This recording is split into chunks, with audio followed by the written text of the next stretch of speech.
Halo Healthy People, perkenalkan nama saya Dr. Amanda, spesialis jantung dan pembuluh darah di RSUD Provinsi NTB.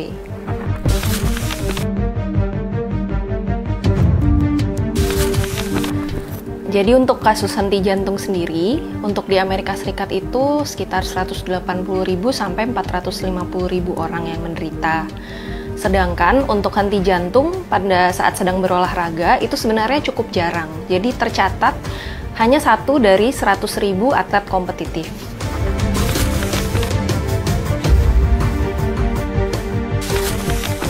Jadi henti jantung pada saat olahraga ini sebenarnya lebih beresiko dialami oleh orang yang sudah mengalami penyakit jantung sebelumnya.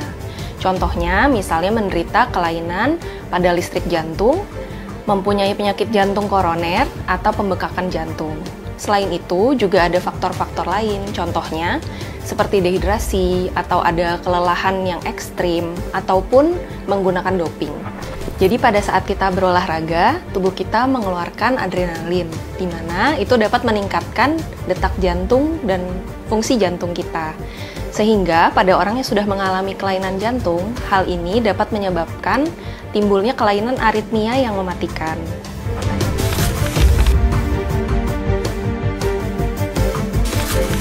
Jadi sebelum berolahraga, kita harus memastikan bahwa sudah istirahat cukup, sudah hidrasi yang baik, jadi sudah minum air yang cukup juga, kemudian makan makanan yang sehat dan seimbang.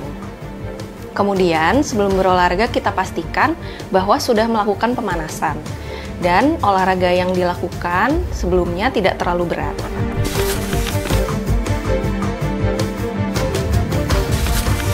Jadi pada kasus henti jantung mendadak, apabila korban tidak langsung diberikan pertolongan resusitasi jantung paru, maka dapat meninggal dalam hitungan menit.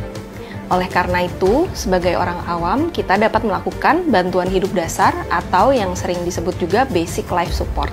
Pertama-tama, kita harus memastikan kondisi diri dan kondisi lingkungan sudah aman.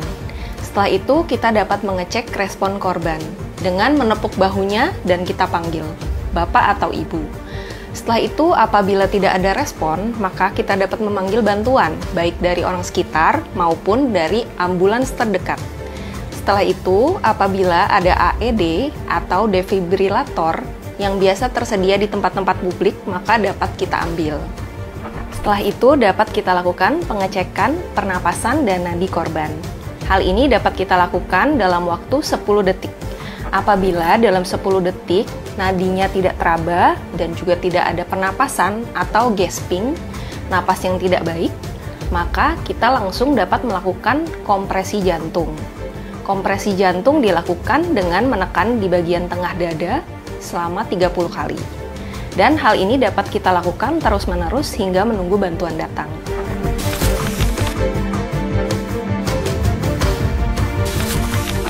Ya, jadi yang dapat kita lakukan adalah cek kesehatan berkala, sehingga kita mengetahui kondisi kesehatan dan jantung kita. Hal ini dapat dilakukan dengan EKG atau rekam jantung, maupun dengan treadmill test. Selain itu, kita juga dapat melakukan hidup sehat selain dari olahraga, yaitu kita memastikan kita menghindari makanan yang berlemak dan tidak merokok, serta menjaga berat badan yang ideal.